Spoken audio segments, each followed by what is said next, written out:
Greetings, Squire. Please, take a seat. No need to stand on ceremony. This will be an informal conversation, albeit an important one.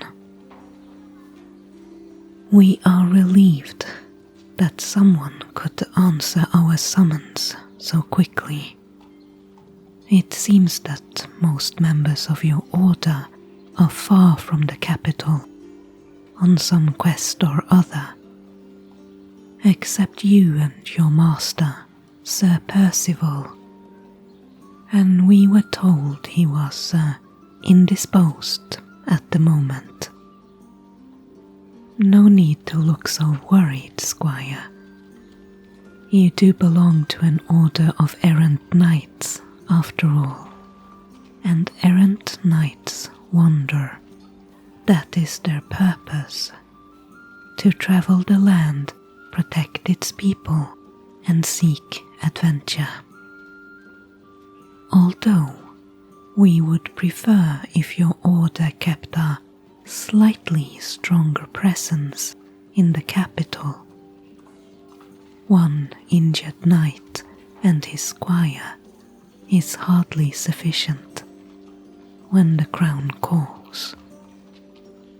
No matter, we have faith in you, Squire.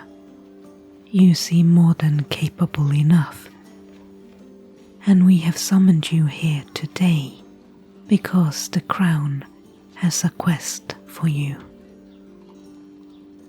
It is a somewhat delicate matter, and we need it resolved as quickly as possible. So I have decided to offer this quest to you in lieu of Sir Percival. If you succeed in this quest, you will be granted full knighthood, something you have requested on an annual basis for the past 3 years, according to your records. Yes, your squireship to Sir Percival seems to have dragged on a bit, longer than what has been customary. I have read through the reports from your latest quests, the ones you have written on your master's behalf, and I cannot quite see why he has denied you your knighthood so far, but rest assured we will grant you it if you succeed in this quest, no matter what Sir Percival thinks. This is your big chance, Squire, but it will not be easy. We would like you to retrieve an object, a magical one at that. 'Tis a sword, an old heirloom of the realm that was stolen from us some 20 years ago, around the time when the Dark Lord reclaimed power in the Hollow Marshes. The sword is known as the Legvirn. We believe the name to mean something akin to defender in the old tongue. Have you heard of it? Of course you have. You must have learned of it in your history lessons, although it is not as well known presently as it once was. We remember seeing it in childhood. The blade was shining black, like ebony, or like the scales of the dragon Findrig, 2 of which are still held in the royal treasury. The hilt was silver-coated and never needed polishing, or so we were told. The blade was kept pristine by the magic weaved into it by its creator. The edge was always sharp. No, we do not know who made it. Some hero of the realm, no doubt. A weaponsmith whose legend has been long forgotten. But the legend of the sword itself is still well known, at least among elder folk. It tells of how King Beren the Brave turned the tide of battle in the year 306, when the realm was kneeling to the Keltarian horde. Over the centuries, it became more than a weapon.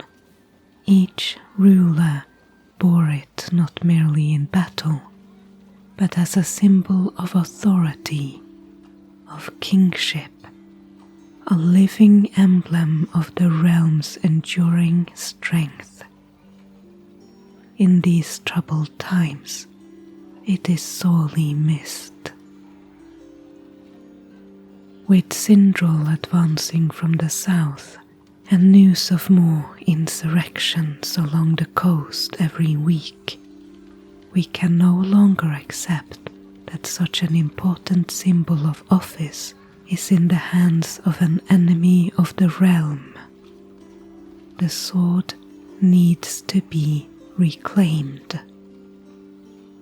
We need to show strength in this matter, and assertiveness. Reclaiming the sword will show the world that we are still a power to be reckoned with.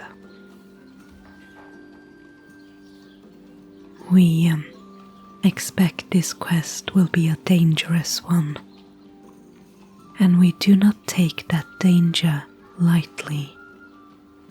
You will ride forth on the best horse in our stable, and with the finest equipment we can offer you. And this missive will authorize you to undertake this mission on your own, although you are but a squire. But you do not have to finish it alone. We suggest that you stop by the village of Fenwatch. It lies on the edge of Morwet Forest. 'Tis a day or two out of your way, but we believe some of the knights of your order are in the area. If you encounter them, this missive can bind them to your cause, but recruit no more than 2 or 3. A smaller group can travel undetected, and this is a mission of stealth.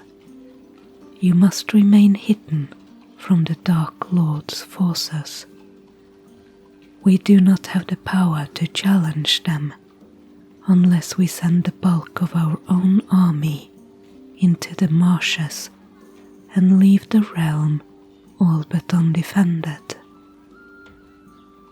We will give you what information we have about the geography of the hollow marshes, changeable though they are, and the stronghold of the Dark Lord. 'Tis not much, but will be helpful nonetheless. If you conclude that you have better chances of success if you proceed on your own, then by all means do so. But rest assured that as long as the sword is returned to the capital, you will receive your knighthood. You do not risk your future rank or title by enlisting the help of other knights of your order. There is, however, one piece of information that we will entrust to you, and you alone. do not share this with anyone, and it is with a heavy heart that we relay this. It was, most probably, a former member of your own knightly order who stole the sword from the crown.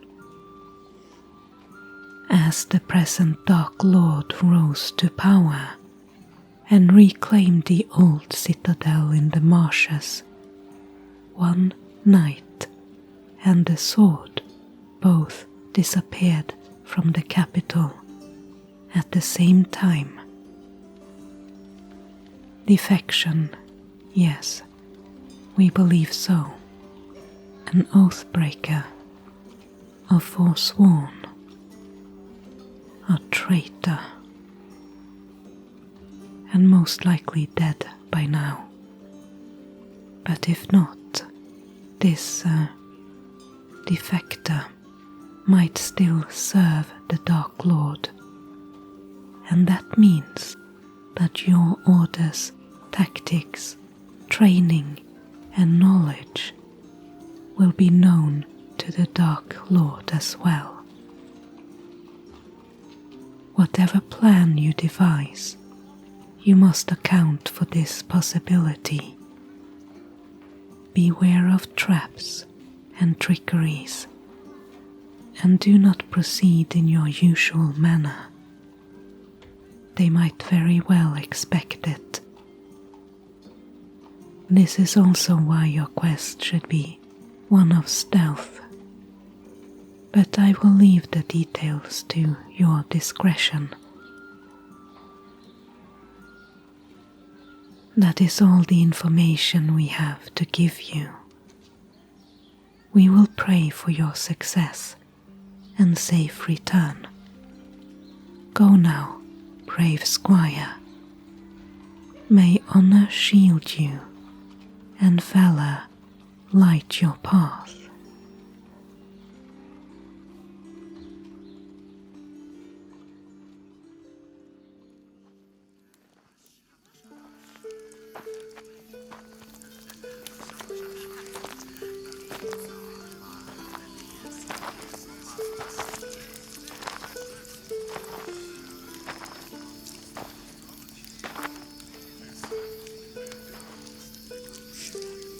Hey, how are you holding up?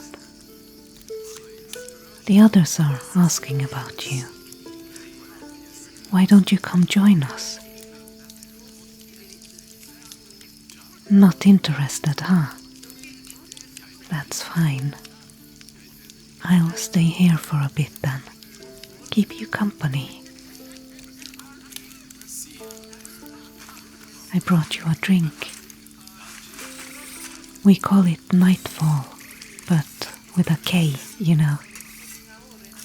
Because it's strong enough to make a night fall. It's just a stupid pun. Who do you think came up with it? I'll give you 3 guesses, but you're only gonna need one. Alistair, yes. It's his newest concoction. He's had 3 of them tonight. That's why he's, pretty wasted. I think it's a mix of Maya Brew and Ashfire Brandy. And who knows what else he added. I just thought you could use a strong drink. After everyone turned you down, which they could have been nicer about. I understand that you're disappointed, but you know us. Most of us, at least. We feel pretty distanced from the crown all the way out here. This is a different world from the capital. Yes, we are strictly speaking in the crown's employ, but that missive you got from the Queen, It's a suicide mission. We had to turn you down, and you trying to pull rank on us didn't help either. Yes, I read the missive. The Queen does indeed give you the authority to command us, but this is foolish. I don't see how we can steal a magical sword from the Dark Lord, which could be anywhere in his territory. We don't even know how to navigate the hollow marshes, and they are big. And the maps you brought with you, they're not very helpful, are they? Nothing marked on them but mountains and rivers, and the approximate location of a citadel of some sort. No, they're not much use. Nice horse they gave you, though. I would keep that, even if I decided to run off. A real warhorse, well trained too by the looks of him. That armor, though, too much metal. That won't do in the marshes, it's too humid in there. You know, the Dark Lord haven't bothered us in a long time. He never tries to expand, just guards the established borders. The locals, they don't know more than we do. There has been a Dark Lord in the marshes for a long time. There are stories going back around 300 years or so. That's when the first Dark Lord settled here. We assume the title of Dark Lord has been passed down to a son or an apprentice of some kind, many times by now, of course. And all of them terrifyingly powerful sorcerers, able to bind nature to their will, commanding an army of orcs and wraiths and monsters. We see them sometimes, traveling through the lands. They mostly come out at night. Anyone who wanders into the marshes are killed or recruited, maybe? We don't really know. No one ever returns. People who cross the river disappear. We don't go looking for them anymore. The people who go looking also disappears. And we don't try to reclaim any land. As long as we respect their borders, we have peace. So, do you have anything to add to that? Any other information about the Dark Lord that the Queen might have given you? None that you can tell me.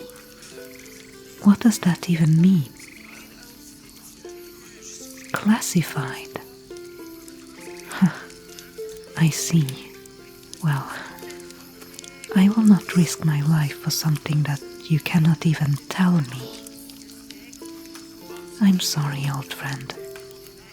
I will not come with you, and neither will any of the others. You will not be able to convince them, no matter what your missive says. Our answer is final. Because this is a fool's errand. Even if we all armored up and traveled into the hollow marshes together, the Queen would not get her precious sword back. It's impossible, my friend. I suggest you come up with some other plan. Get some weaponsmith to make a fake or something. Or just give up. Yeah, I know. You cannot abandon your quest and return to the capital empty-handed. But you could stay here, with us, and never mind old Sir Percival and the Queen. They are far away. It's a different world out here. Hard work but rewarding. Warm people, fertile lands, the rhythm of the seasons. It's nice, and titles are overrated anyways. Oh, come on now, lighten up.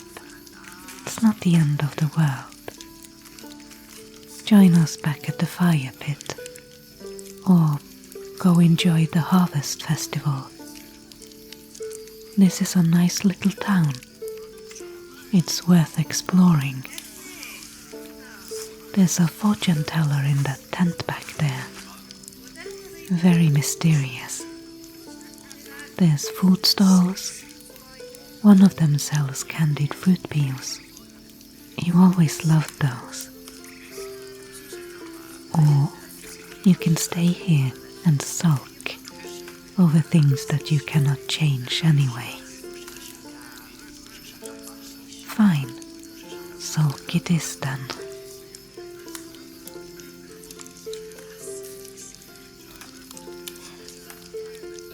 We used to be good friends, you and I. It would be a shame for us to drift apart like this. Yes, I suppose you're right. As long as you remain a squire and bound to the service of your master, it is difficult. I spend as little time as possible in the capital.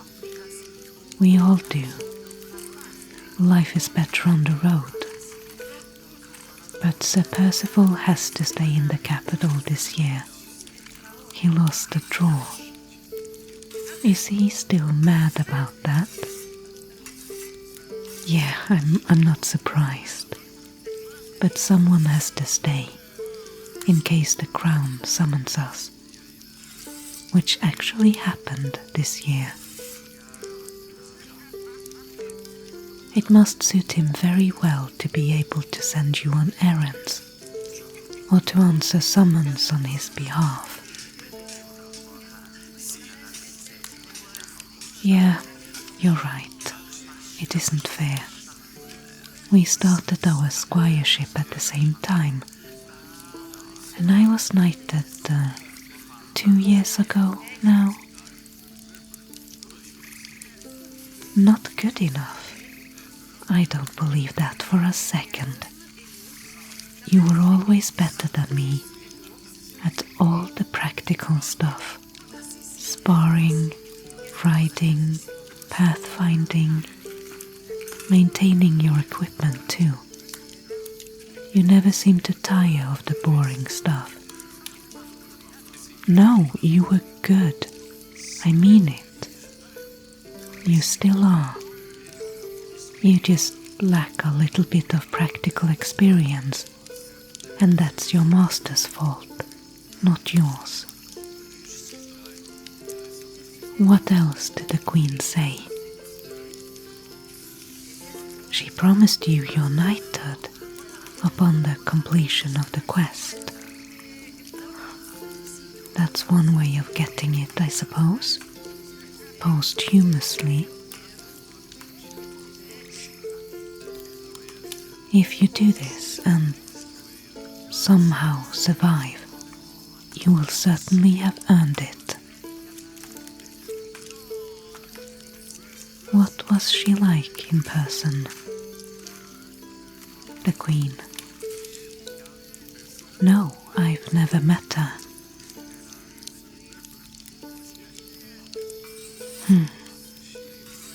And do you think she deserve our loyalty? Does she deserve yours? No, wait, listen. Don't go shouting betrayal or blasphemy or whatever. It's more complicated than that. You know, you really are very naive sometimes. I do not hate the Queen, but my impression of her is somewhat different from yours. She is clever, eloquent, a good diplomat and strategist, at least when it comes to international affairs, and she puts great emphasis on our reputation beyond our borders. But she does not know her own people. No, she doesn't. Not the common folk anyway. She thinks the realm is well because the lords are well. And she thinks most live as the lords do, with full plates and warm houses. She is ignorant. She does not know what it's like to be a farmer, like most folks are. How hard that life can be. How heavy the burden of taxes are whenever she needs to host another foreign delegation or feed the army on another campaign. How many of the realm's young men and women march forth on her command, never to return home, like you are about to do, blindly. The people are the realm, and the realm is buckling under her efforts to save it from all sorts of outside threats. And some of them are vastly exaggerated, I'm sure. She will destroy her realm from the inside in the process of trying to save it. Facade and appearance is what matters most to her, it seems. But the crown should guard more than its honor abroad. It should guard its people at home. That's what we are trying to do out here. And if the Queen cannot see that, then perhaps she does not deserve their loyalty, or ours. At least we travel out and meet the people, and do our best to help them, to understand them, and the things that matters in their lives.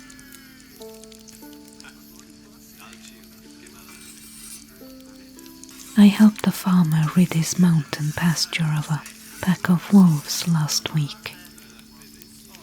He was afraid he would lose much of his cattle to them, and that his family would starve come winter. We also helped build a road and a new bridge, and we guard the travelers that use that road. There was an ogre in the woods a while back. Alistair and Gwendolyn hunted it together. We believe it killed a child back in spring. Now they don't have to fear it anymore. Those are the things that matter here, not what some foreign dignitary thinks of us.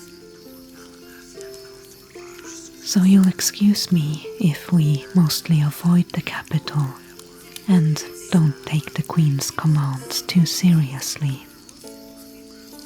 She has other knights who are not errant but stationed with her.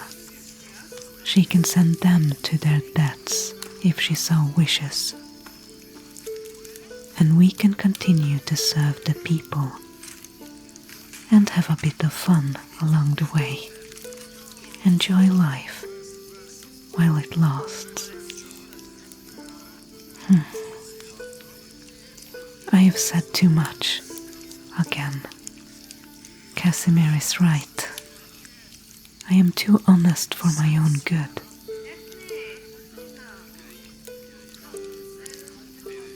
You don't see it this way at all, do you? Loyal to a fault.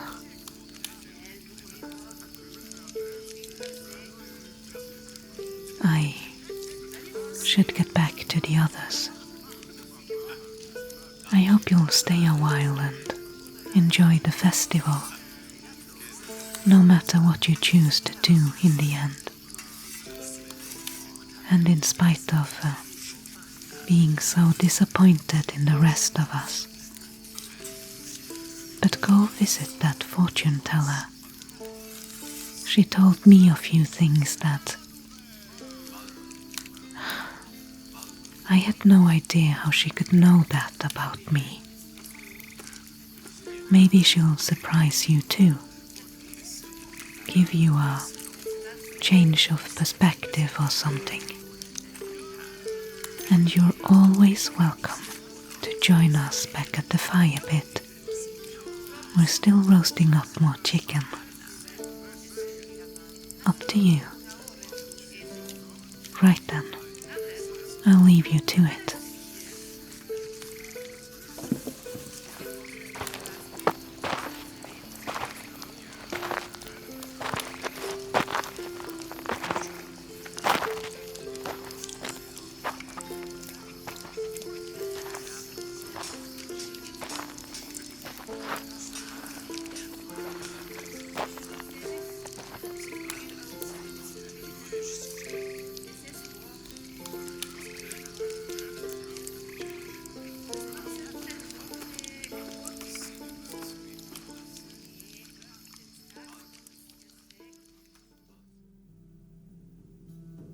Come closer, young hero, so I can take a good look at you.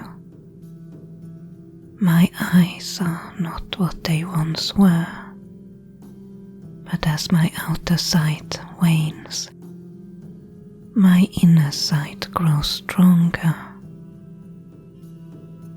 I can answer your questions, but you might not like what you hear, And even unsatisfactory answers come at a price.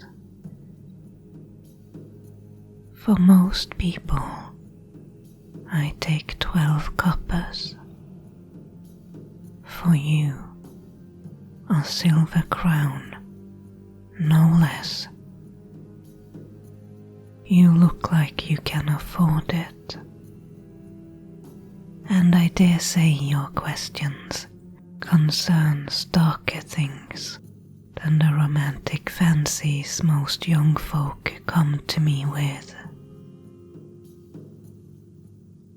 A silver crown, and you will know.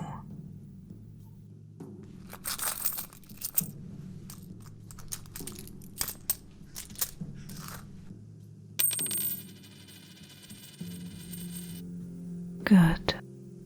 That settles it then. Have a seat, young hero, and tell me all about your troubles.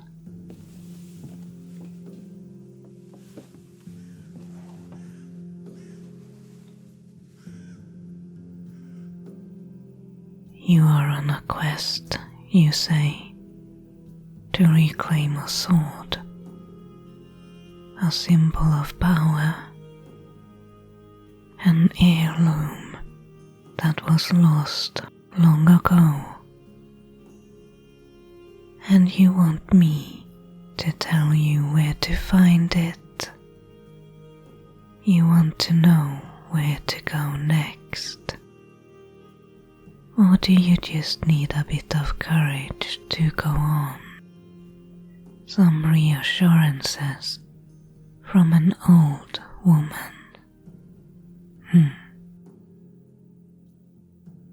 I could read your hands to get to know you. Their lines would tell me what lies in your heart. But this goes far beyond you, young hero. You are a fly in a much larger web. Better use my casting cards then. A more powerful tool they are. The cards do not lie, but they can be hard to interpret. Although they do sometimes give you straight answers that you do not like to hear. They can tell people very uncomfortable truths. You will find little in the way of comfort here, young hero. But I have a feeling that you know which direction to take next. The hollow marshes, if I am not mistaken. You could turn around, young hero. Go back the way you came. The friends that you think have abandoned you. They gave you sound advice, I believe, and a way out. But your mind is set on the marshes, at least for now. Let us see what the cards have to say about that treacherous road.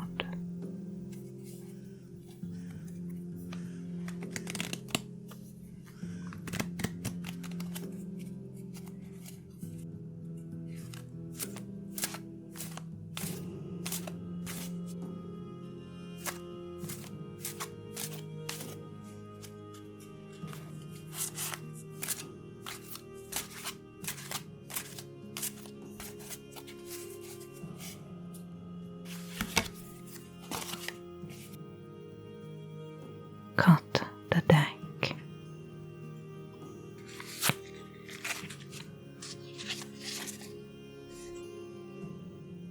I will draw 3 cards for you.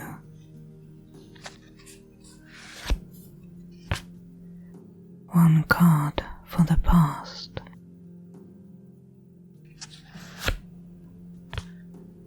One card for the present.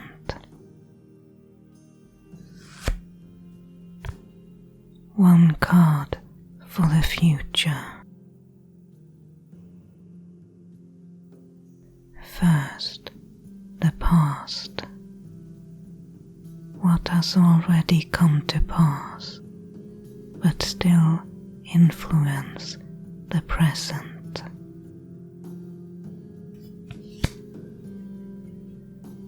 The shattered crown. A ruler falls, and another rises in shadow. This card is not about you, but this is the echoes of something that happened long ago. The consequences still linger. It is a burden. A responsibility. It will rest heavy on your shoulders if you continue down this path. Or you could walk away and let our realm crumble. You have already made this choice. But it seems you will have to make it again. Now, the present.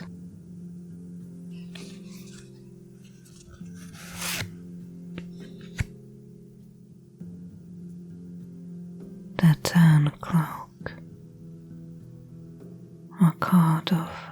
lost friendships, betrayal, and disappointments. I can see anger in your eyes. You believe yourself abandoned by people you trusted, the ones that will not aid you in your quest. But the turncloak is not a straightforward card. Things might not be as they appear. Perhaps you should ask yourself, are you the betrayed or the betrayer? Perhaps you are the one who will change sides in the end. The turncloak also signals a need to change. You have been stuck in a rut, stagnated in a situation that did not serve you, and long overdue for a change. I do not know what choice you should make, but I know this. Sometimes we have to take a leap of faith and let go of the familiar. The things that keep you safe are the things that keeps your world small.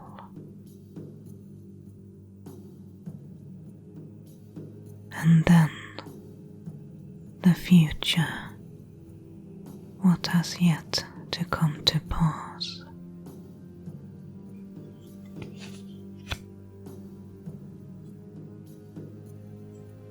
The crimson tide, a river of blood flows before you. Will you cross it or be swept away? There is a river that marks the border between Moorwed Forest and the hollow marshes. In the old tongue, it is called Ninethril, Blood River. Sometimes the cards are this blunt.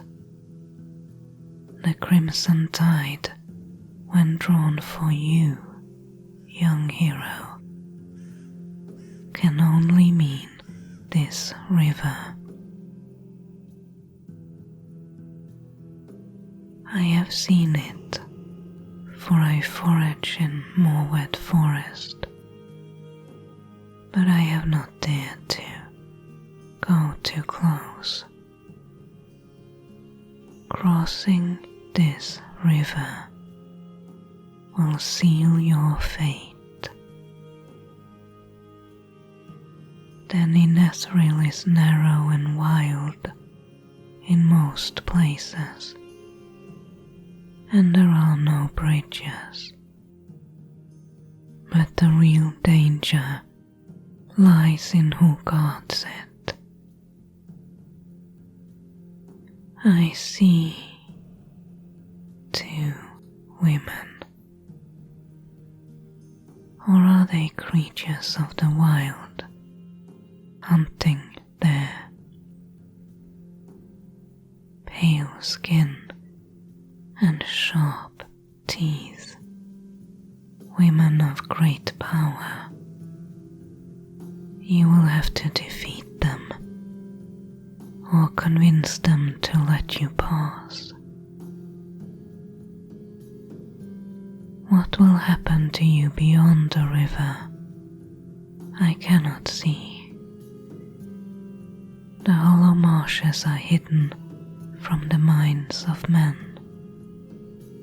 They are impossible to read, to feel, to see.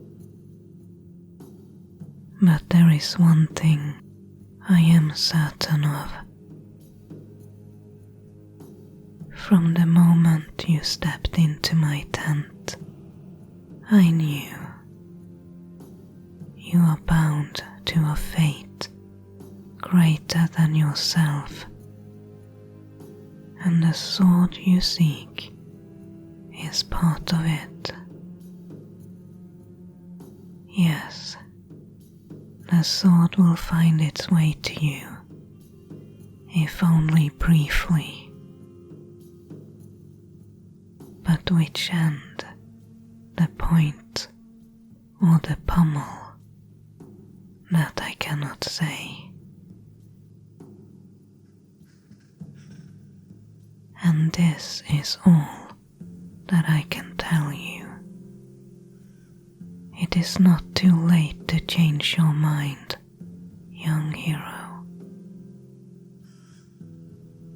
You could rejoin your friends out there, around the fire pit, and think no more of this quest. It would be an easier path.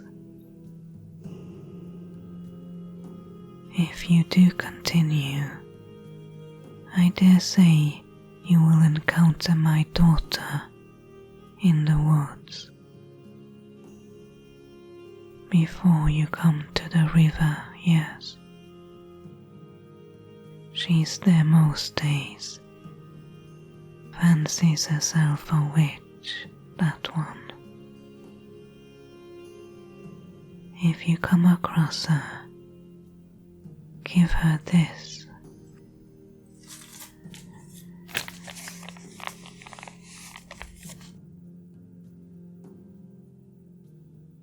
Now, our time is up, young hero, and others are waiting to see me. I will keep an eye on you for as long as I can. Perhaps our paths will cross again, but somehow I doubt it.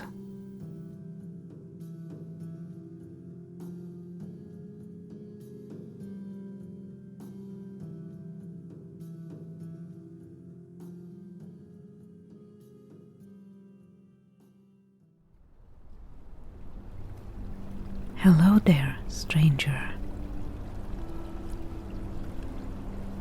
And who might you be, wandering the woods alone, leading such an expensive-looking horse?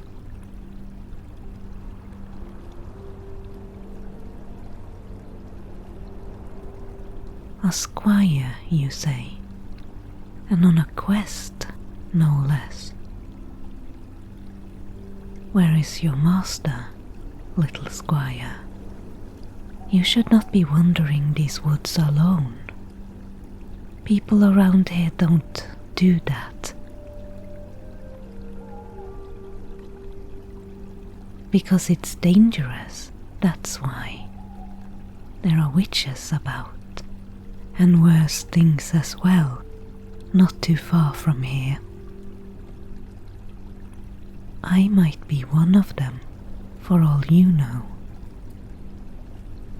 Aren't you afraid of me? I can be pretty scary if I want to.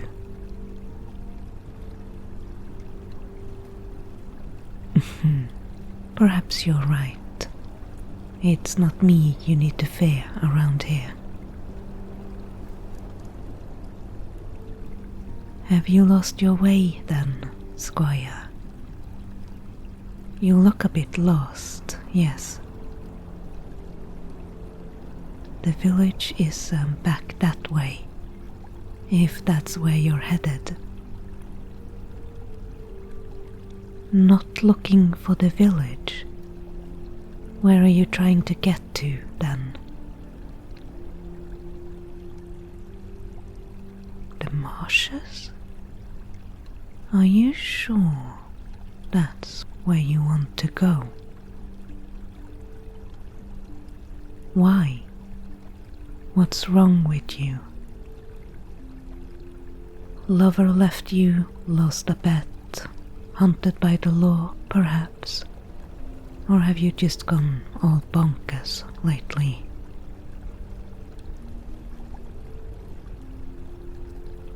Oh, you saw the fortune teller back in Fenwatch, did you? Yes, she is my mother, a seer. Did she tell you to come here? She gave you a note to give to me. Let's take a look at it then. Hand it over.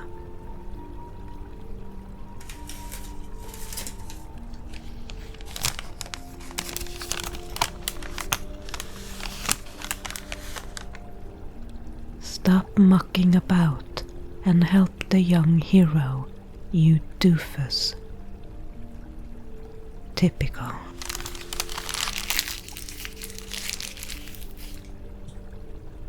And she called you a hero, no less. This is about the Dark Lord, then. So do you want to kill him or join him? 'Cause I don't think he's hiring at the moment.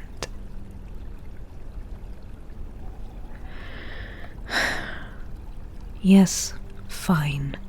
I'll help you, if I can. Otherwise, I'll never hear the end of it. It's not easy, you know, having a mum that sees almost everything. Why do you think I brew my potions all the way out here, so close to the marshes? Because that's the only place she cannot see. Not well, anyway. So, what potion do you want? What would be of use to you? And I'm not saying it's free. You still have to pay. I could make you a pathfinding potion. Perhaps that would be of use, since your orientation skills seems to be somewhat lacking. Yes, that's true. You were actually looking for me, and you did find me. Lucky me. The marshes tend to thwart that kind of magic anyway. It would be better, I think, with a potion that works on you yourself and not your environment. Perhaps simply a strong healing potion. I do know this one recipe that can cure wounds, stop bleeding, and it removes most common poisons as well. How about that? I could also make you a resist magic potion. Those are quite complicated, you know, and it would certainly come in handy where you're going. But I suppose that your most immediate problem is crossing the Ninethril, the river that marks the border, yes. Especially with those sirens guarding it. They are mean. Yes, sirens usually lives in the ocean. I have no idea why they are here, but they work for the Dark Lord, and they guard the river for him.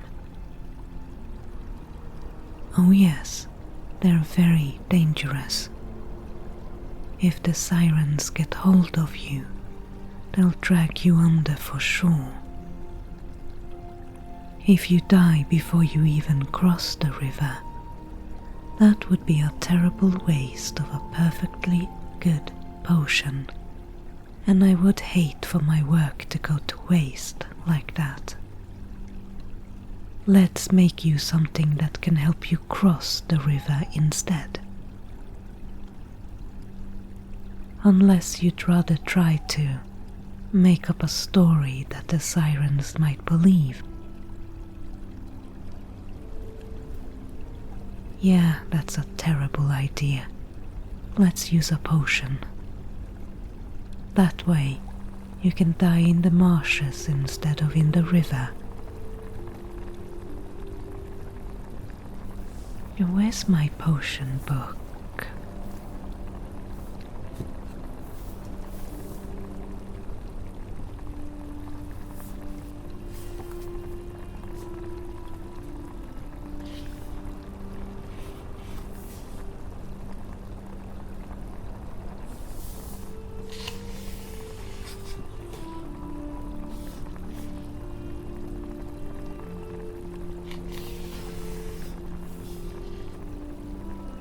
This might be helpful.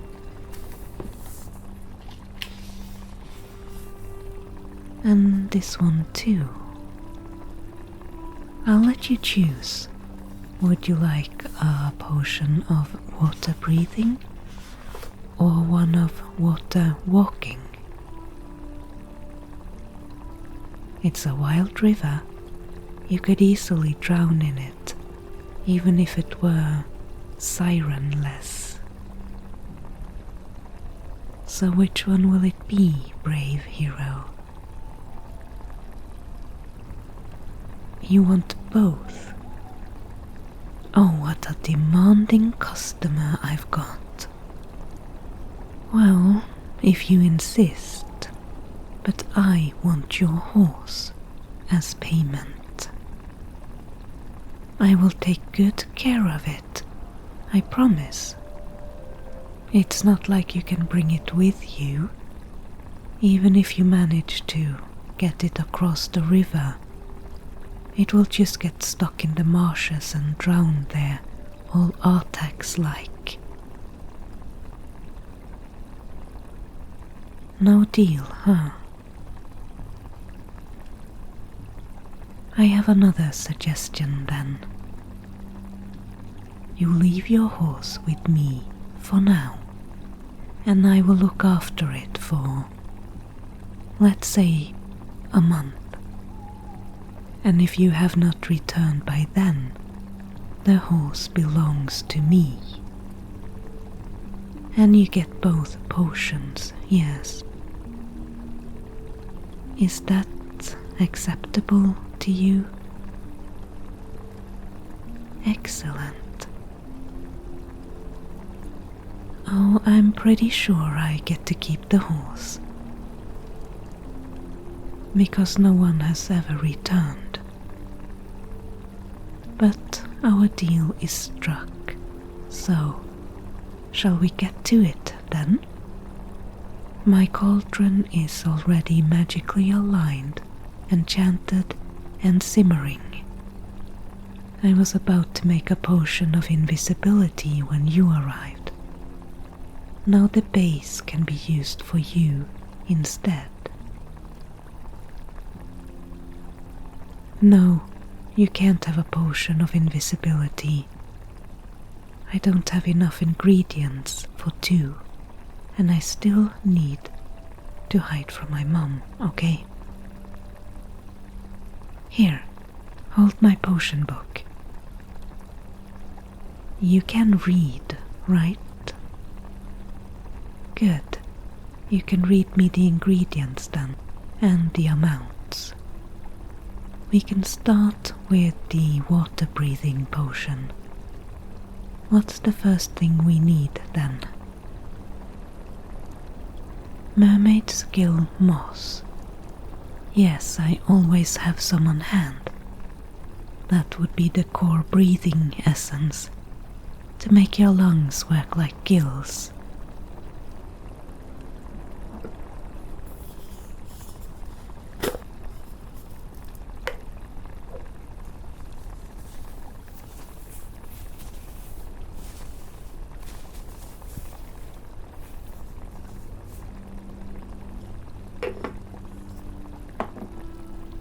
And then what? Pearl dust. Really? Yes, I have some, but it's rather expensive, and I was hoping to save it for something else. I have to buy it from wandering merchants, We're a long way from the coast, and we don't have any river clams here. Fine pearl dust.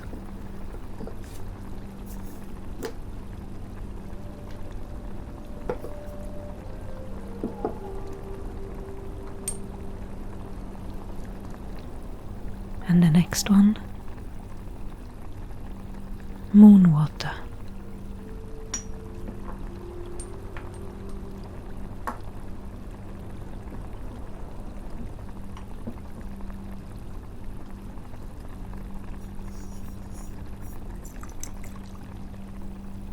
Got it. Powdered lichen.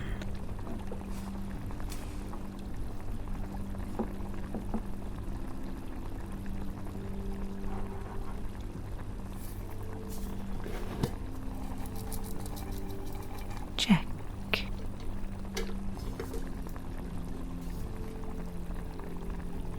Algae of the deep.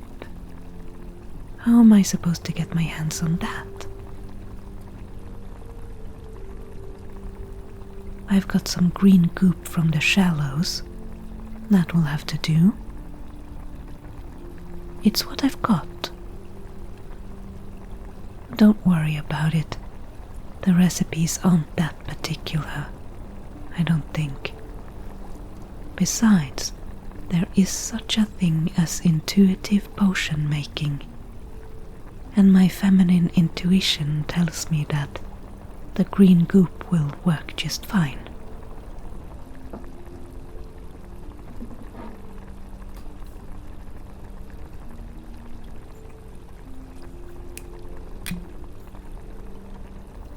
And a silverfin scale, you say? Is that the last ingredient? Yes, I have some. Over here. Caught some silverfins for my breakfast, in fact.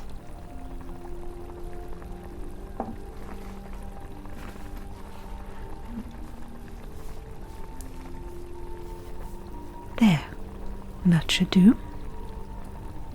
I suppose we start by crushing the mermaid guild moss and pearl dust together. Yes, I thought so. Let me just have a quick peek at the amounts. Okay. It's not too bad. I will still have a fair amount of my stock left.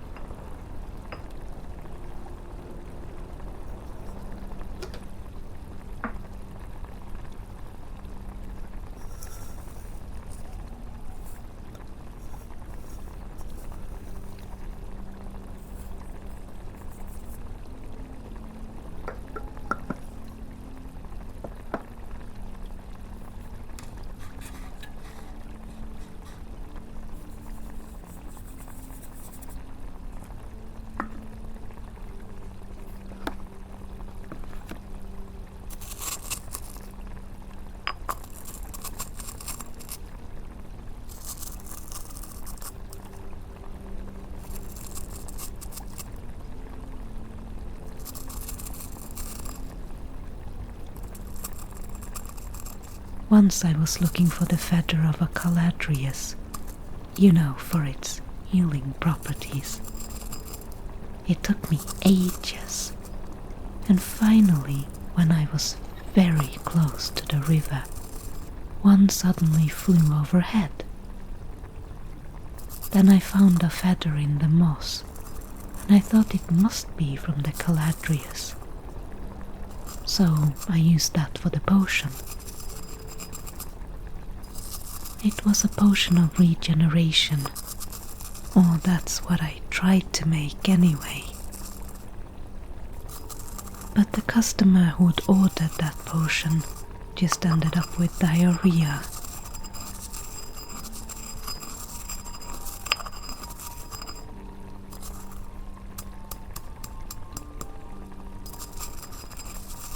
When I described the feather to my potion teacher, I was just an apprentice back then. He said it sounded more like it came from a heron. My teacher always said I needed to be more careful and precise. But accidents like that's how new things are discovered. Who knew heron feathers could be such a potent laxative?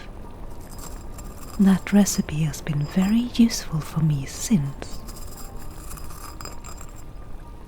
So, I'm mostly an eclectic witch these days. I go by my own rules. And intuitive brewing, exactly. And I spend most of my summers out here, in the woods. If I stay in the village for too long, I will eventually poison someone. On purpose, I mean, not by accident. People can be so annoying.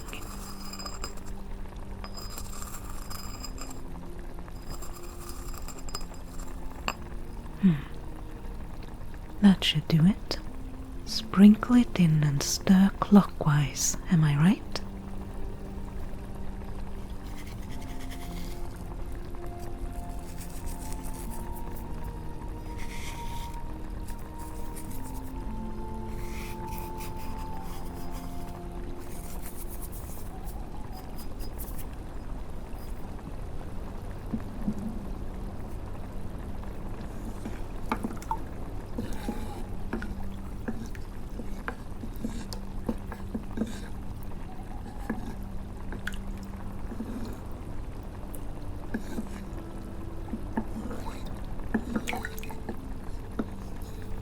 And what's the next step? Mix moon water and powdered lichen.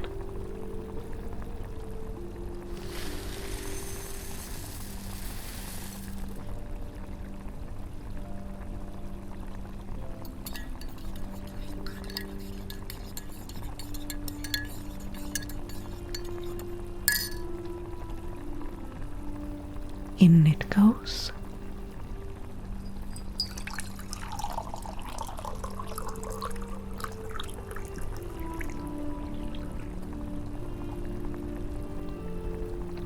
And the algae of the deep, how much of it? And just plop it in.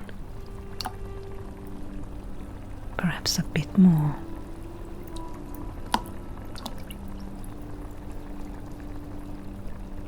Anything else? Let it simmer for 10 minutes. Okay.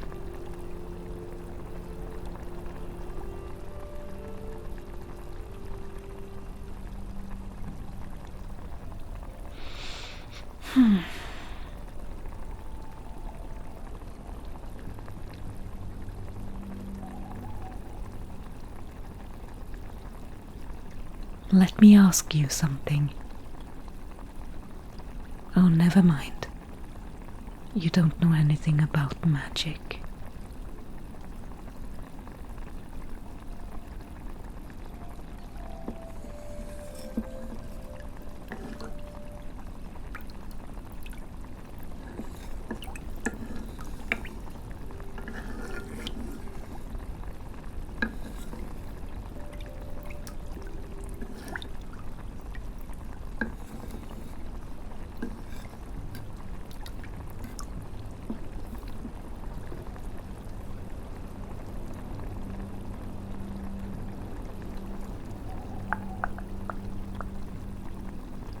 Hey, I just had an idea.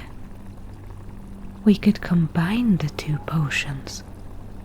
Make one potion with two effects. You step onto water and walk on it, but if you should fall, encounter strong currents, or be pulled under, it also works as water breathing. 2 in 1. What do you think? Sure, I've made potions with 2 effects before. Perfectly doable, yes. Don't you think I know what I'm doing? Alright then. List the ingredients for the water walking potion then.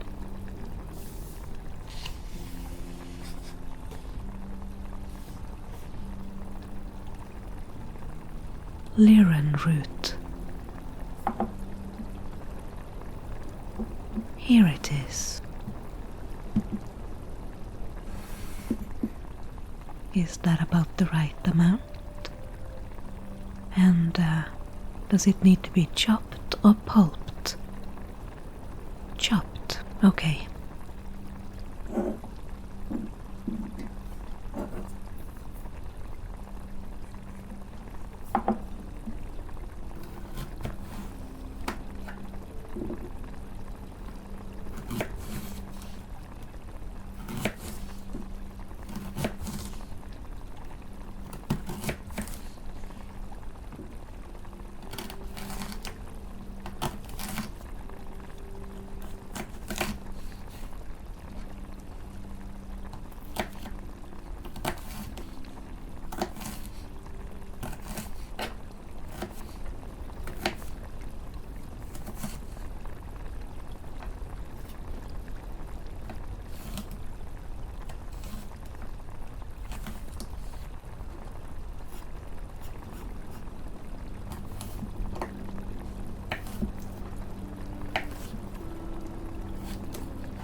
And next,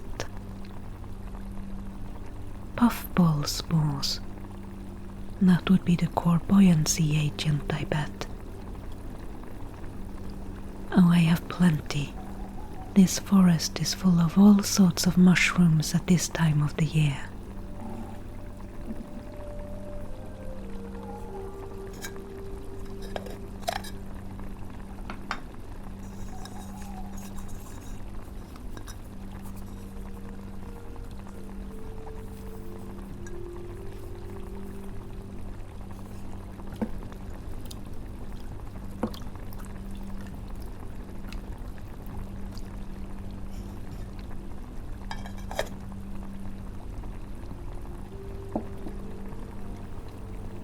A frog's toe bone. Right.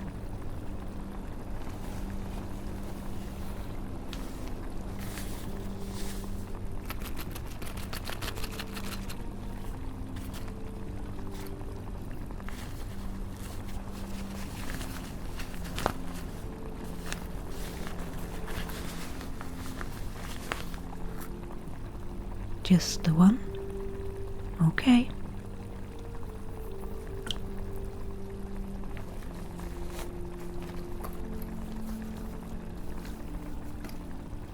Anything else? Yellow star bloom.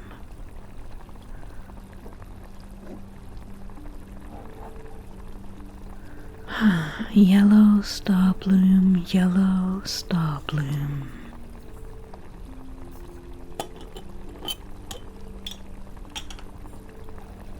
I have purple star bloom. That will have to do. They're similar enough.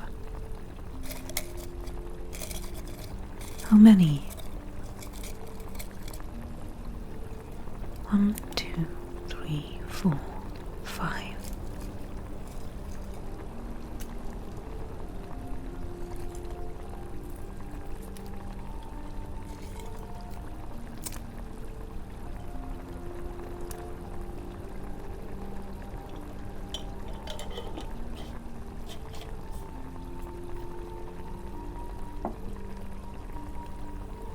Those ingredients should create a temporary solid surface under the feet.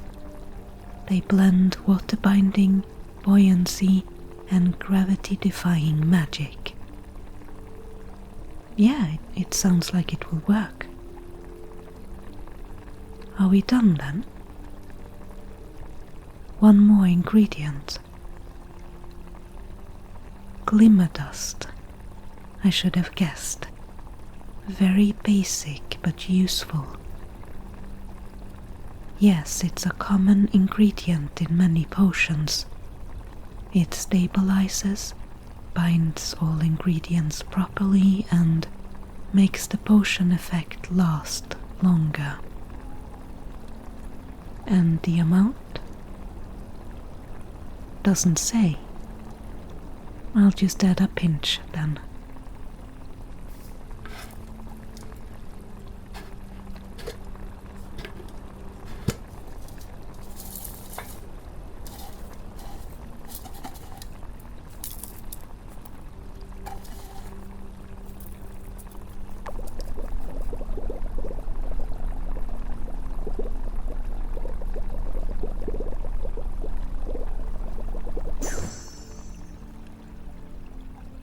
It went black.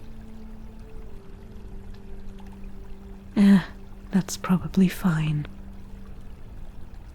I'll just bottle it now.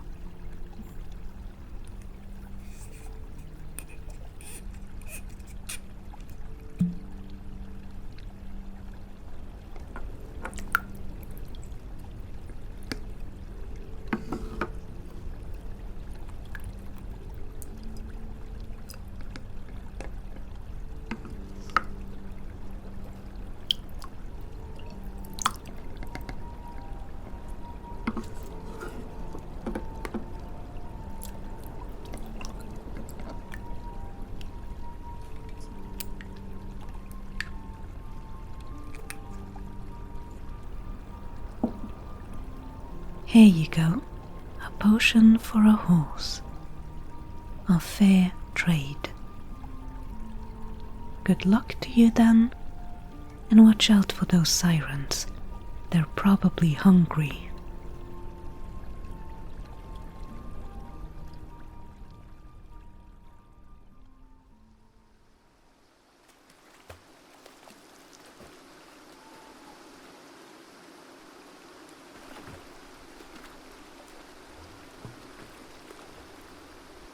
I think it is awake.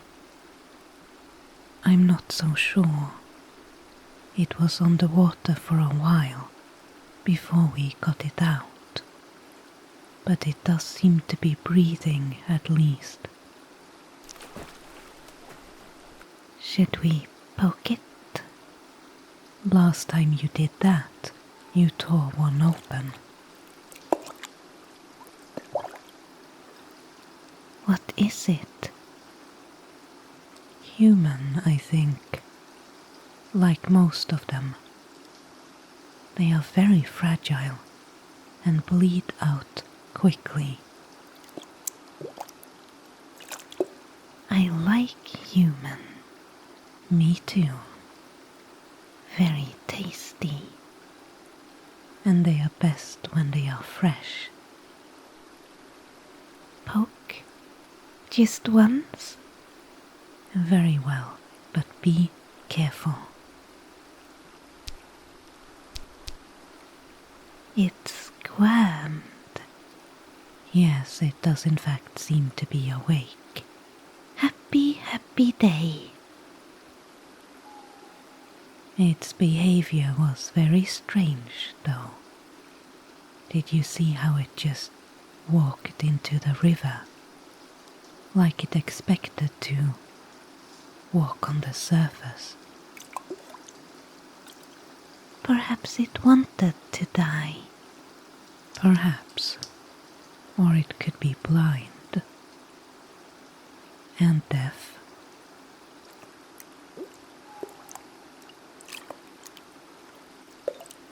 Shall we eat it then?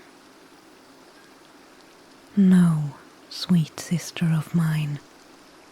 I wish to speak with it first, if I can. It is just a little morsel. You don't speak with morsels. You just gobble them up. Tempting. Very tempting. But not yet. Why not? It looks like a knight. It looks tasty. All that steel it's wearing, and that crest. So?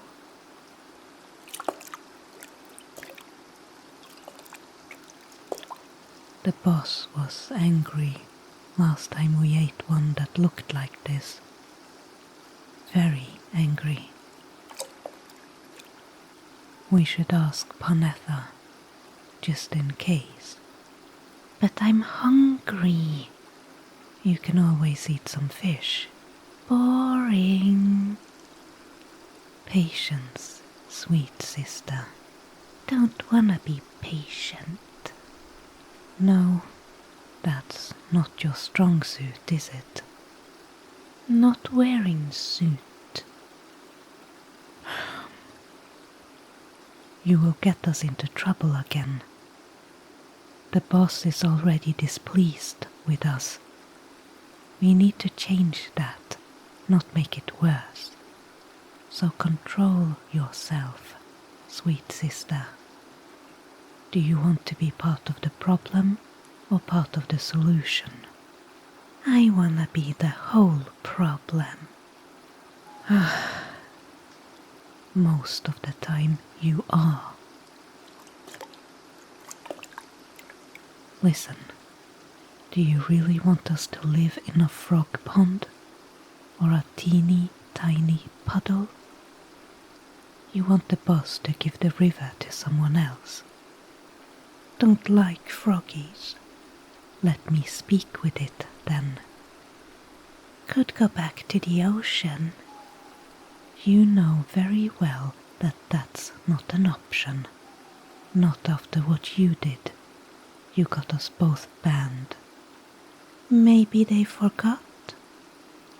That is, unlikely. You're just mean because you're jealous. Jealous? What in all the waters of this world would I be jealous of you for?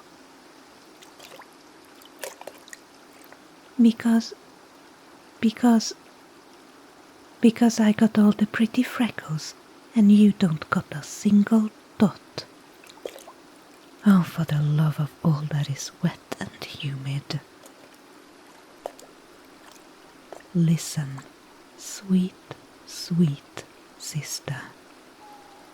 If we lose this river, we have nowhere else to go. We could end up on the land, dry as a bone. We cannot risk that, not even for the most delicious of morsels. Agreed? Yeah, I will speak to it then.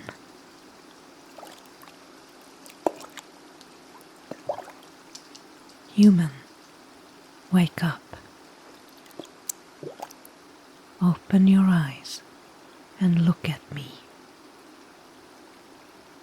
Good. So you can understand me then. We are the guardians of the river. The boss decides who are allowed to cross. You do not bear his mark. We checked, and we have not seen you here before. We have the boss's permission to dispose of trespassers in any way we see fit. We eat them. Yes, well, it's true. So it is. And perhaps we will eat you too. Unless you have a valid reason to be here.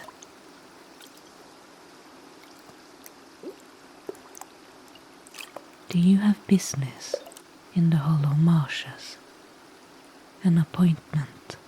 Something official looking? Yum, yum, yum, yum, yum. You seek an audience.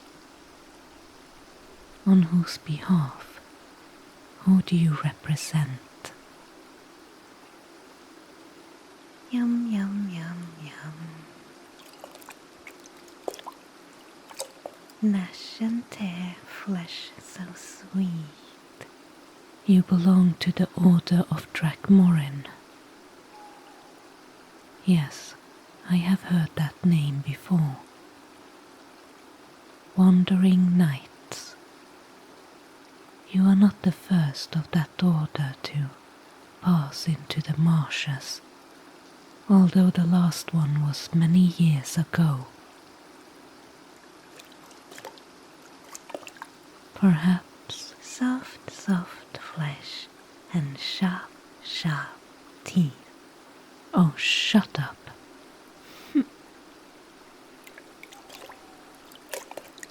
We can bring you across the river, so you can speak with Parnetha. She's the boss's right hand, and she will decide what happens to you. So hungry. Yes, we will carry you across, because clearly whatever magic you brought with you didn't work. And in all that steel plate, you will sink like a rock without our help. We are stronger than we look. Unless you prefer to turn around, that is. Jealous of freckles. No, I didn't think so. If that was an option for you, you would have done so already. Sweet sister, you can take the legs. And by take, I mean carry. And I'll take the arms. Can I eat just one limb? It doesn't need all four. Absolutely not. Can't I just take the smallest arm? It needs to be pristine. How about the finger? Or the tiniest toe? Once you start, you cannot stop. You know that. Please? No. Please? No. Please? No. Pretty please? Well, okay then. Really? No. Aw. Come on now. Lift the legs and swim. Parnetha answers swiftly enough most days, and most likely she will let us eat it. You think? Let's hope so. Or perhaps she'll trade it for a dare or something. Either way, we will both taste meat again soon enough. Come on now, use your tail. Heavy morsel.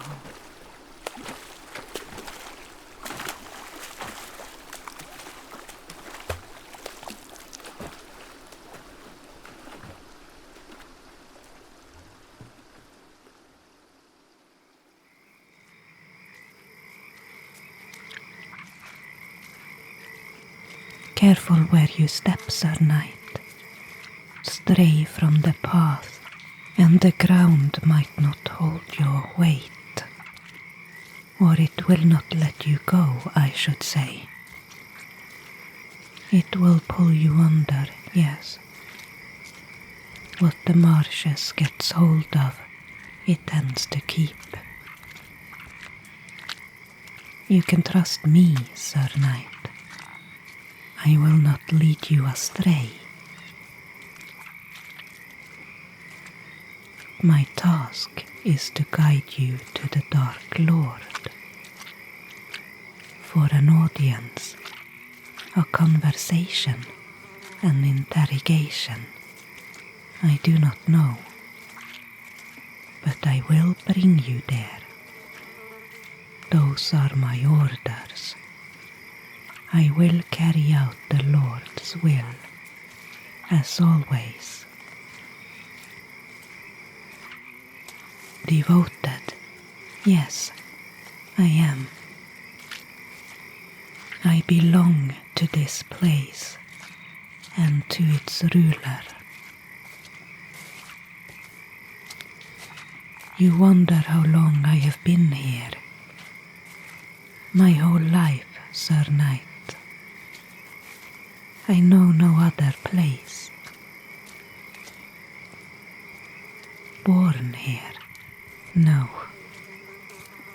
I was made, not born. Shaped from the marshes themselves by the Dark Lord's magic. I am of this land, and I owe the Dark Lord my existence. You cannot sway me, Sir Knight. I am incorruptible, and so is the Horde. They are orcs, most of them. Some ogres, and wraiths shaped from the tormented souls of those who have died here. We are all creatures of the marshes. In some sense or other, nothing goes to waste. New life is shaped from the old. That is nature's way. But here, it is helped along by magic.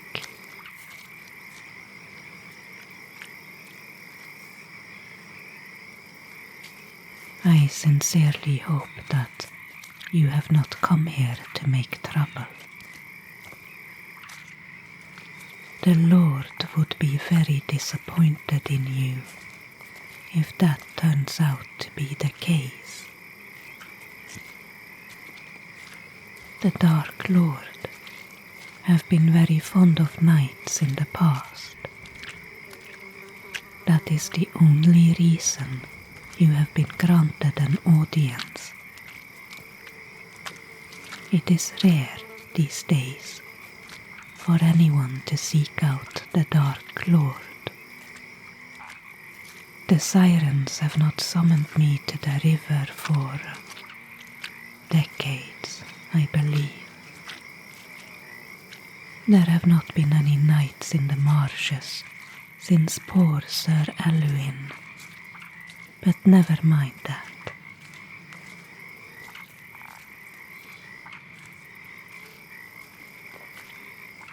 Careful, Sir Knight. Do not touch the purple flowers that grow along the path.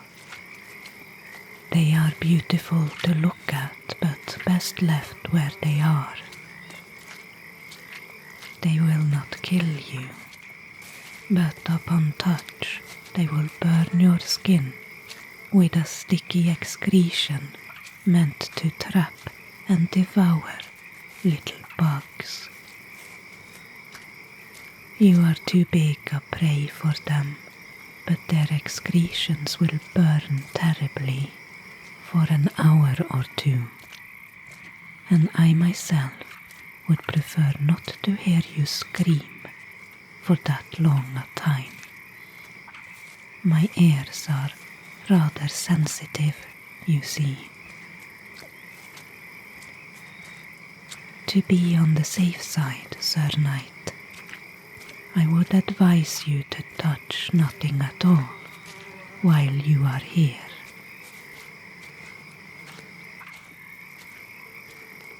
When you meet the Dark Lord, there is a certain etiquette that you must uphold. It is not complicated, but it is important. No, do not use your majesty nor your grace. Your arch magnificency Is that supposed to be funny? Well, if you want to tempt fate and almost certainly lose your head, by all means, try it. But I would not recommend it. My lord or your lordship will do. Yes, that is all. I can see that there is a question on your lips. Tell me, Sir Knight. I will answer if I can. What the Dark Lord is like. Intelligent, a great strategist, a brilliant mind. There are exceptions, of course. There is a certain inclination to ramble on if the subject of conversation is interesting. What else? Patience can be somewhat lacking, but again, that is often the sign of a brilliant mind, is it not? Still, it would be best not to object to anything, at least not too strongly, but neither should you be so agreeable that you are perceived as boring. You have to strike the right balance with the Dark Lord. Your goal is to be an enjoyable and agreeable guest. News from outside are always welcome. You must have some gossip to share when you've traveled so far. Just try to be a little entertaining. That is all I'm saying. But don't hug the conversation. And whatever you do, do not interrupt the Dark Lord. I am sure you will do fine. And you have an important asset. As I mentioned, the Dark Lord is rather fond of knights. Always wants to talk to them before deciding what to do with them.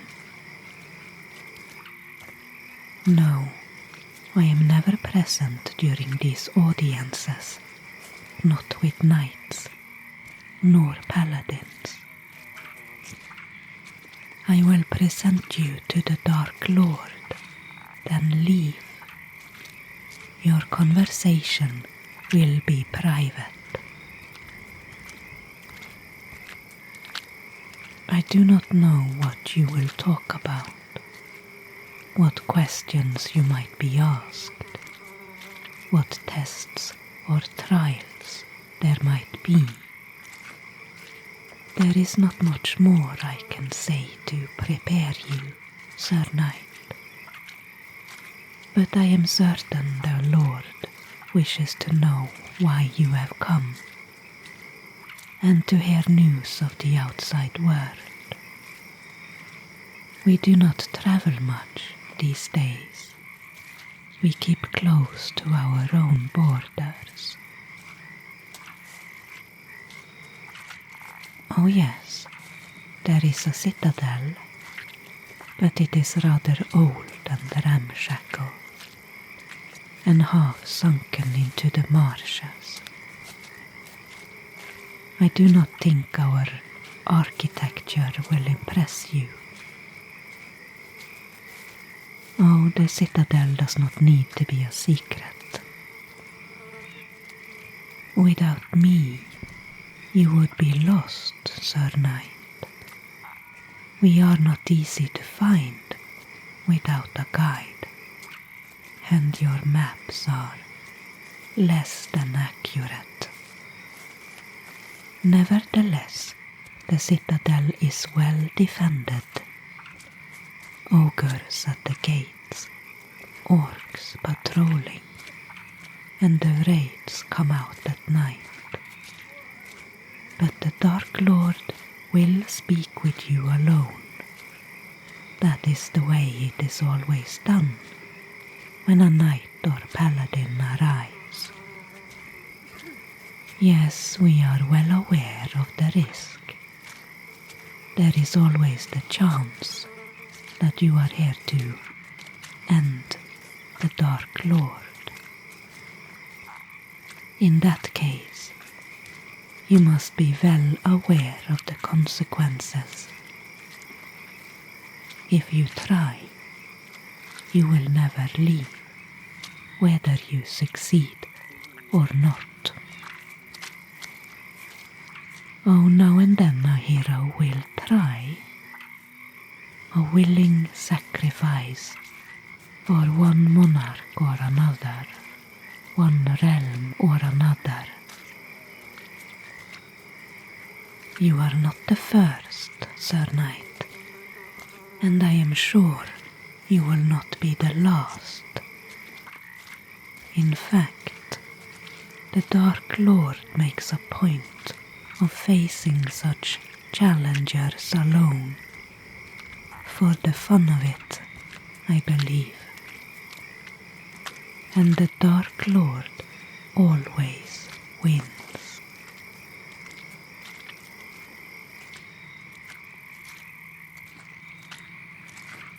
Be careful where you step here. See those bright green patches on the ground? They will burn right through your souls.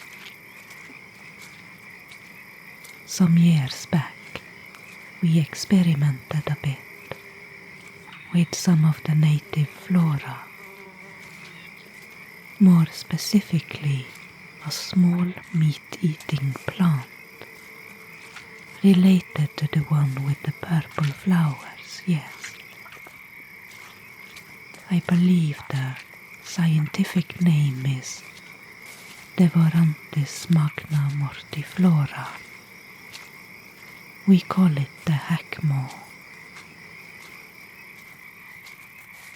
The Dark Lord is fond of all the creatures of the marshes and have experimented extensively with them, and the plant life in particular. The hackmaw has become very acidic indeed, useful in many ways. Decay, corrosion, and the slow destruction of all matter is the specialty of the marshes. Why not put it to good use? Take your strengths where you can find them. And the Dark Lord have had countless years to hone and harvest the magic of the marshes.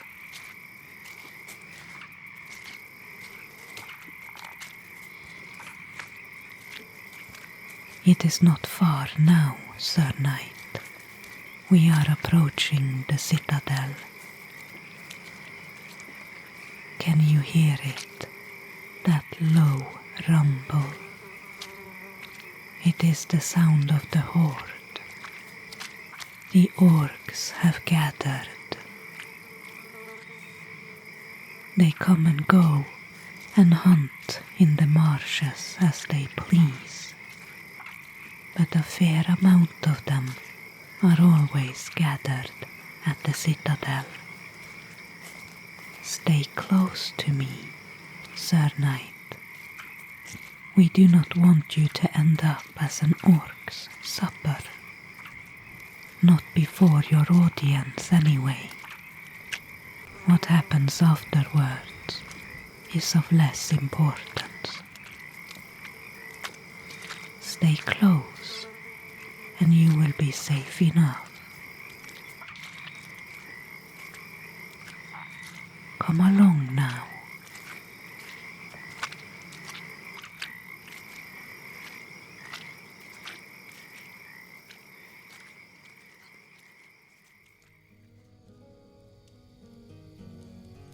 Ah, the latest hero arrives to challenge me. It has been a while since the last one. Are the kingdoms running out of heroes, I wonder?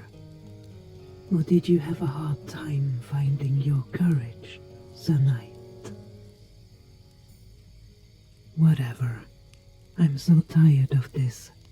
It's the same thing over and over.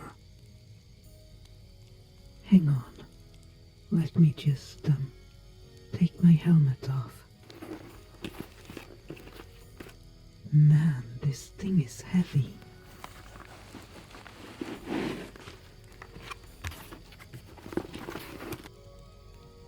Oh, that's better. Yes, wearing a skull as a helmet is uncomfortable, but it goes with the outfit and the image. It's not so scary when I just look like a normal person, is it? Just, sit down, will you? Let's have a drink and we'll have a civilized conversation at the table. Then we can decide whether or not we want to kill each other.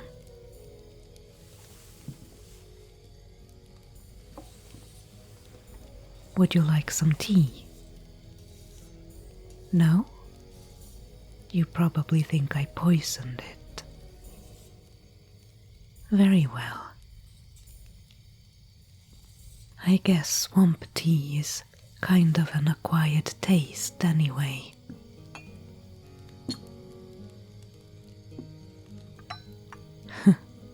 You should have seen yourself when I entered the room.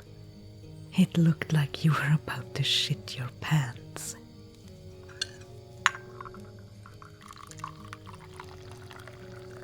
Yes, I'm a woman.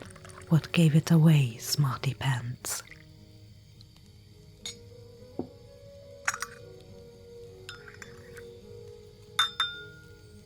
I'm the ruler of my own realm, damn it.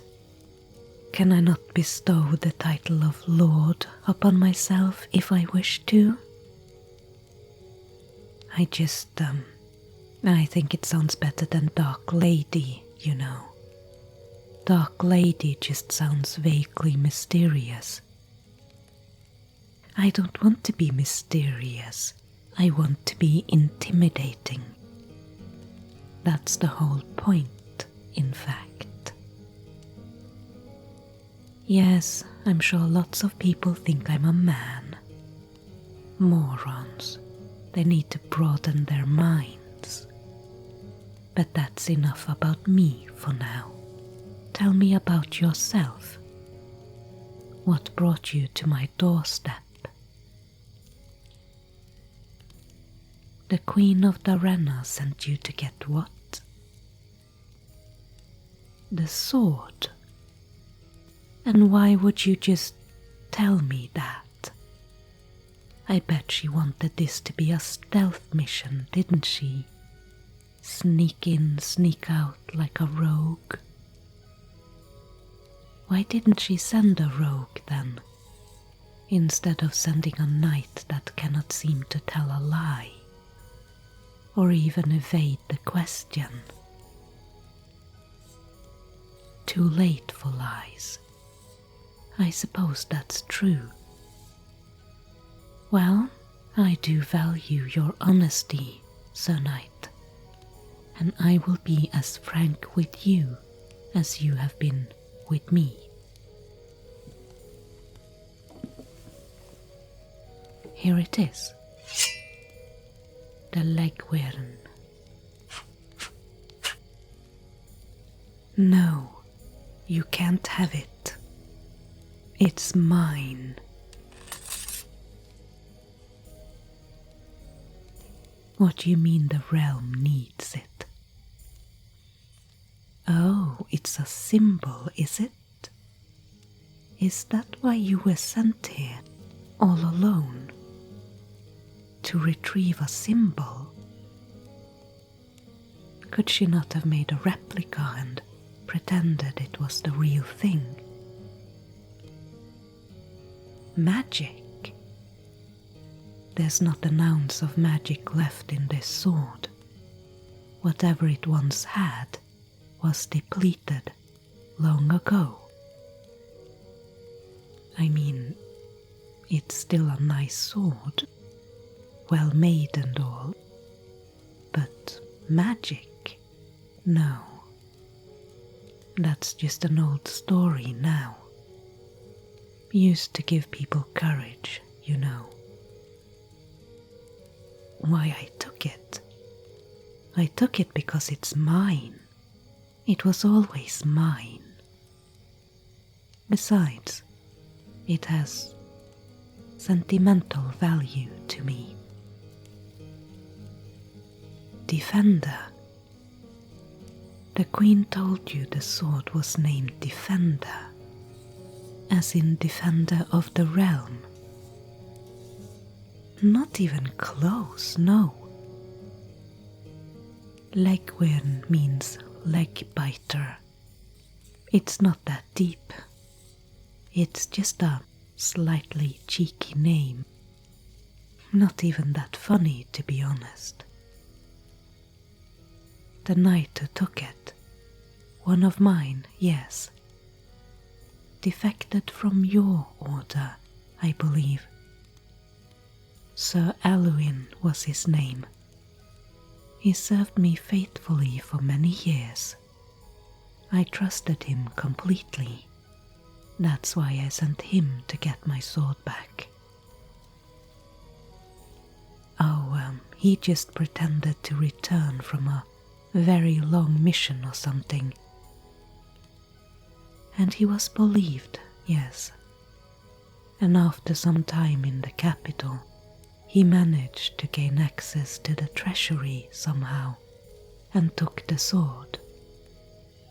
But as he was returning to me, my bloody sirens killed him, even though I expressively told them not to kill anything that looked even remotely like a knight. I think it was the youngest one who did it. She gets out of hand sometimes. So I got my sword back, but not my knight.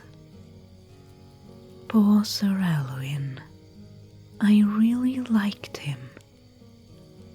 I get so tired of the Yorks and the raids and the twisted creatures of the marshes. It's nice, you know, to talk to a normal person now and then, someone of average intelligence. And yes, I do tend to favor knights. I think I should have knights. I really think I deserve some.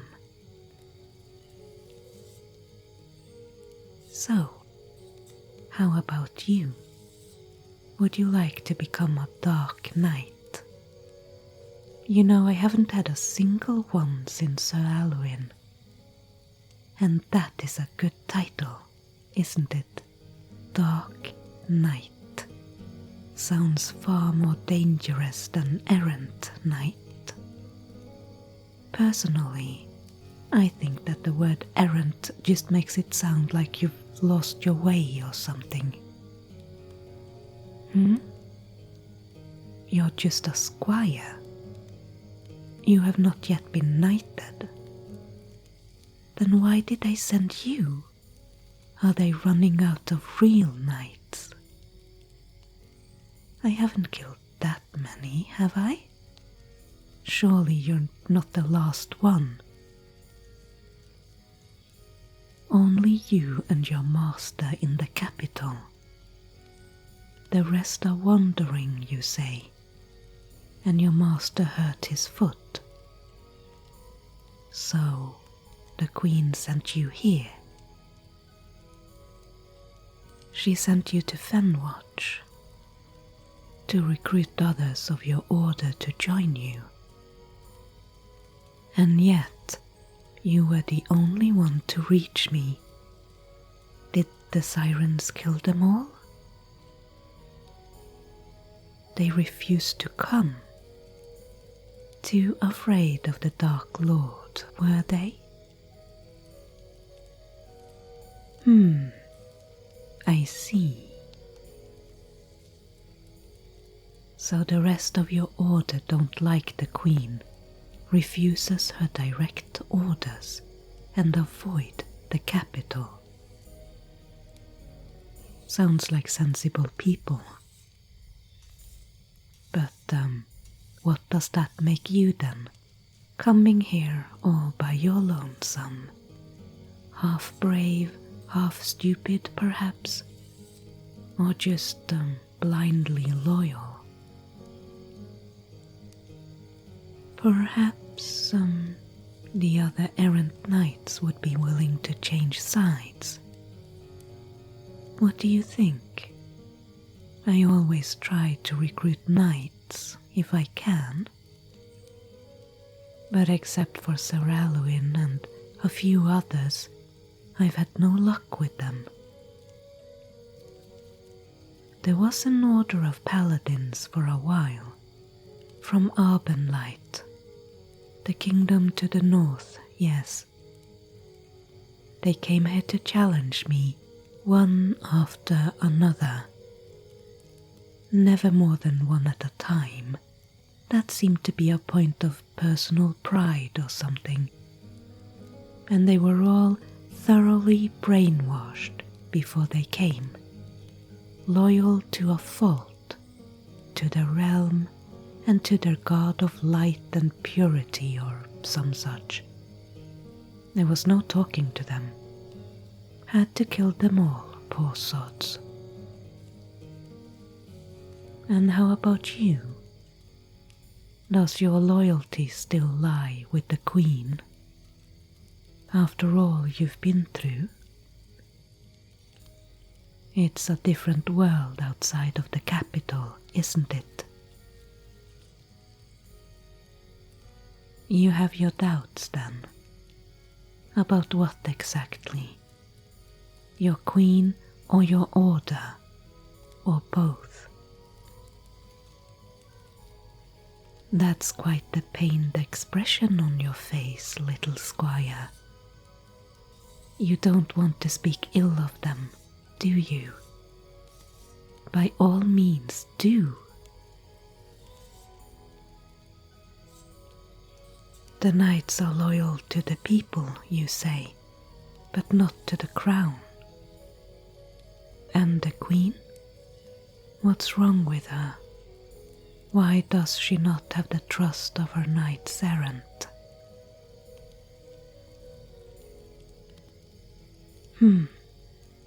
Sounds like most rulers, to be honest. Even the well-meaning ones lose touch with reality to some extent. Power always goes to their heads. Me? I'm not some queen in a fancy castle, am I? I'm a dark lord in a swamp, and an ugly one at that. I draw my power from nature, more precisely the death and decay part of it. My minions are the dead and the twisted, magical creatures that would be outcasts anywhere else. Like Parnetha, the one who guided you here. Oh, she might be pretty to look at, but I made her from the corpse of a deer that was stuck in a bramble bush, and made her somewhat humanoid. Yes, she's cobbled together from bits and pieces, meat and wood and bone. Death and decay, that's my specialty.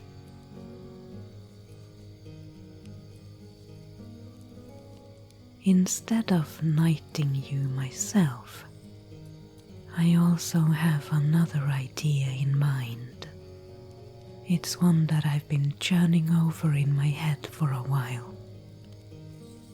Perhaps it's finally time.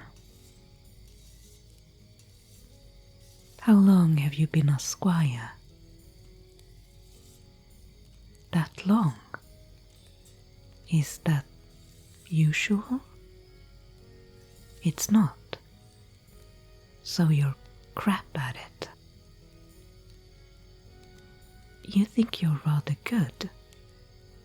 But if you are, why haven't you been knighted yet? Sir Percival, that's your master? You think he held you back? Because he liked having a servant and someone to run his errands? Typical. Well, fuck Sir Percival then. Yes, I do mean it. I have also been snubbed of what should have been mine. You know, we have more in common than I thought. Perhaps you are the one. And perhaps I should tell you my story. We might be kindred spirits, you and I. Yes, I think so. My story is also the story of King Beren the Brave. And his sword, yes. In his time, the realm was young, smaller than today, and without much protection, and the Keltarians wanted our lands. They came en masse, a true horde, much larger than my ragaband orcs. And yet they were defeated. That's the thing about hordes. They can overrun you easily, but with good tactics and knowledge of the land you defend, they can be defeated by a much smaller force. As long as you can rally the people you do have and make them believe in the cause. And that can be done with a bit of faith. In the gods, yes, or in a hero. A hero with a magic sword, like King Beren the Brave, who led his people to victory against a much larger force. The founding myth of your realm, little squire. King Beren the Brave was an idiot, a boastful, arrogant, and dim-witted fool. He was also my twin brother. Did they teach you that in your history lessons? Or have people forgotten about Princess Brivanna? Beren and Brivanna. Orphans we were. Our parents, the king and queen, died when we were 2 years old. Assassinated. But that was not enough to destroy the realm, like our enemies hoped. For we survived, my brother and me. The royal council members took care of us, them and what small retinue we had, and they managed to hold on to the capital, as well as the lands around it, but just barely. They ruled the realm until the heir was old enough. That was the official story, at least. Except they didn't want to relent their power once they'd gotten used to it. And when Beren and I was almost of age, our realm was threatened by the Keltarians and the council members realized that a new ruler would unite the people and bring them the courage they needed to fight.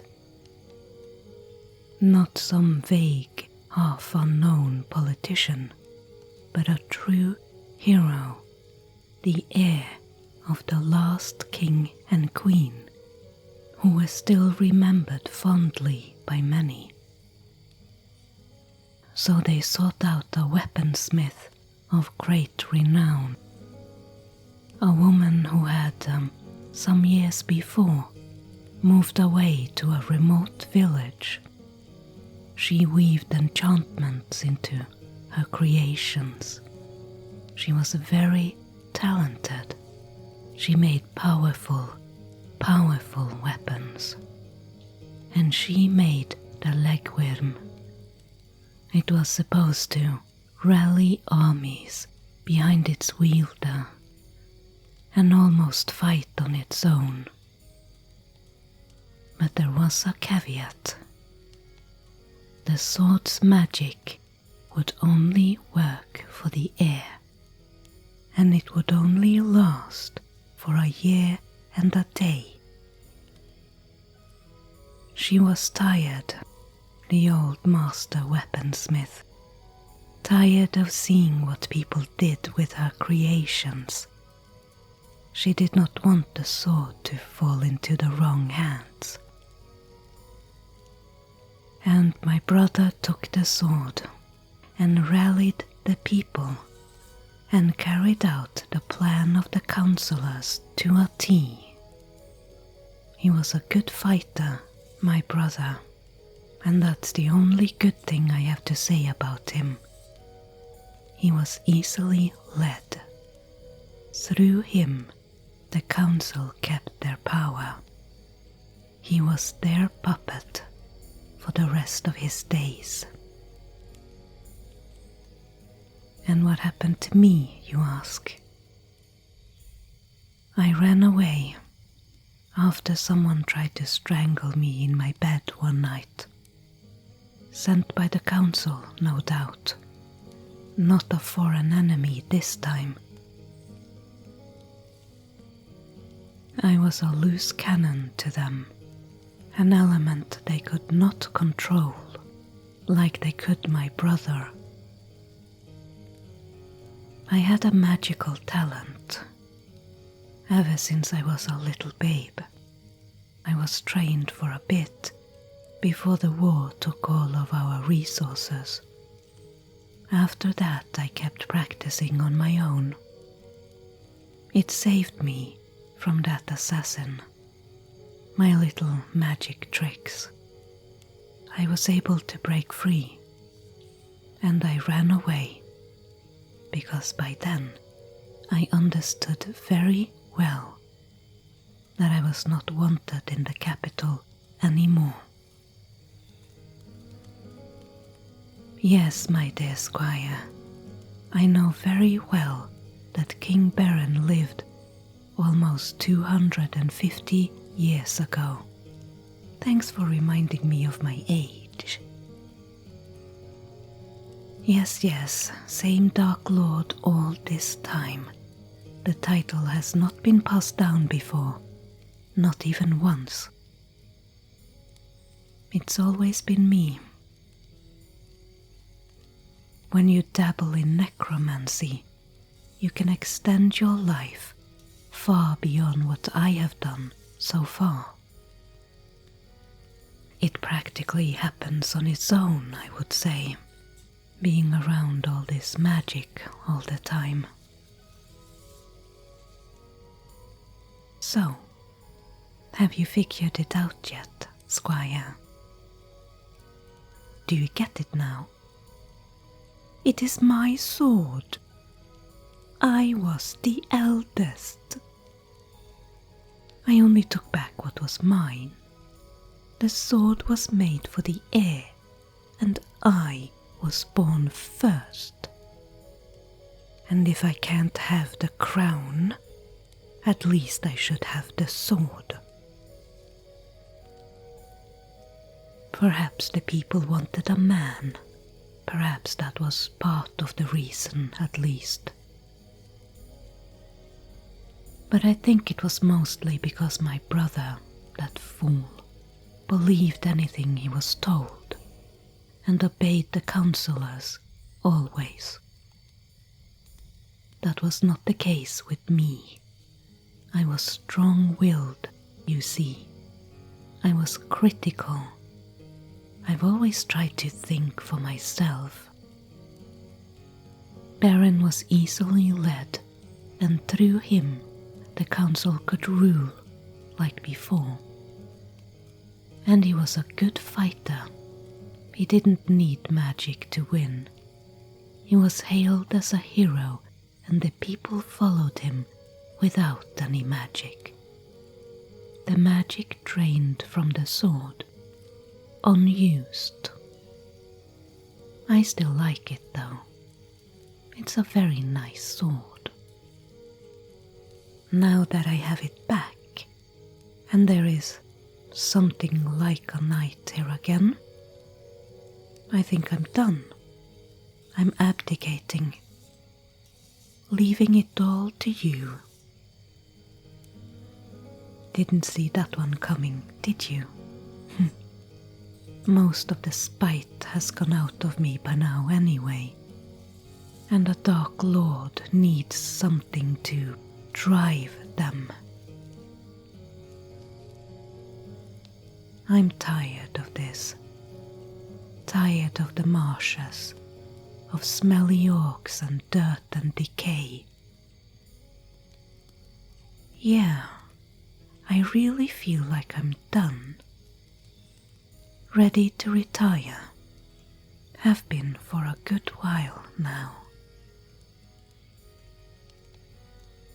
To be quite honest with you, I don't think you'll be a very good Dark Lord. If Sir Alwyn had lived, I would have given everything to him. The marshes, the hoard, and the sword. But he is dead and gone, and you are here instead. The first knight, or kind of a knight, I've met in 20 years, and no one else is likely to come around either, if what you tell me of your order is true.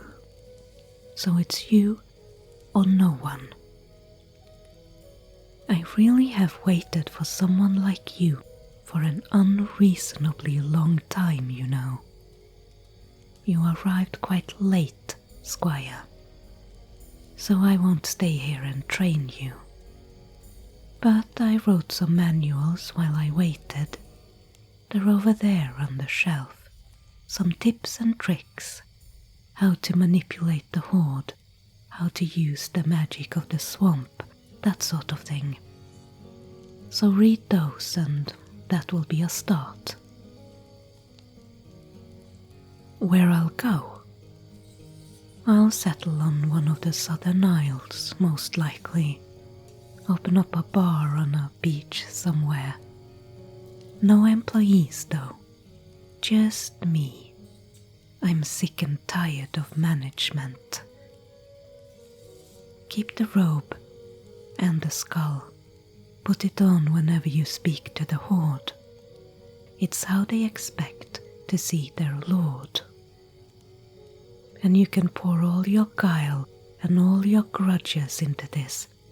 All the indignation you must feel against Sir Percival and the knights that didn't want to obey your orders.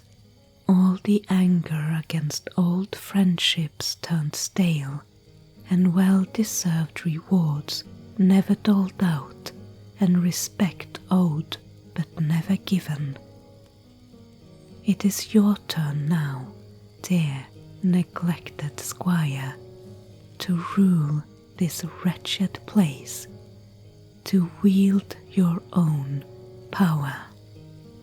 By all means, expand, conquer, have some fun with it, will you?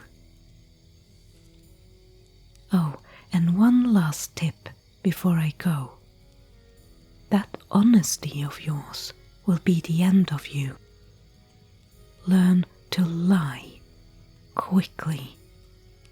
Pretend to be, confident, like you actually know what you're doing.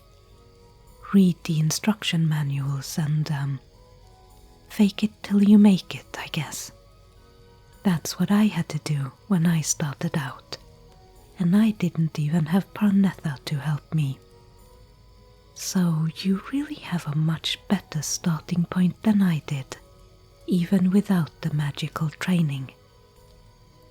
I'll tell Parnetha you're the boss now on my way out. You'll be fine. She'll cue you in. But if you do mess up, don't come looking for me. I'm done.